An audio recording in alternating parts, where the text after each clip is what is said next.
The Ozark Library is back open. News 4's Lily O'Brien shares why it was closed and closed for so long. The Ozark Dale County Library reopened to the public at around 10 Tuesday morning. About 10 days ago, I really started feeling that we needed to reopen. I didn't want to be closed any longer.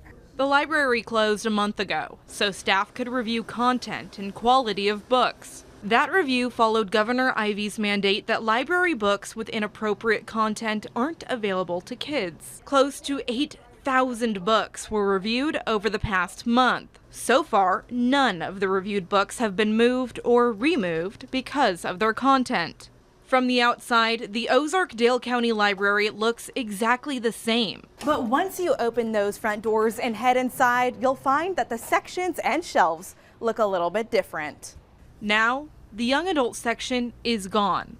Replacing it is a teen section, targeted specifically toward a 14 to 18-year-old age group. We tried to go with publisher recommended ages, but sometimes we ran into where parents said this is for older subject, and then we'll look at that further and make a determination. We have approximately 70 books for further review. Those books will be undergoing an additional review by board members. The board is also reviewing rows of children's books still missing from bookshelves. Juvenile easy because they're so skinny. They're mostly pictures. As library operations continue, Spec is confident those shelves won't stay empty for much longer.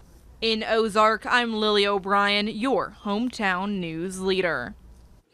You can find a full list of the policy changes right now on the free News 4 app.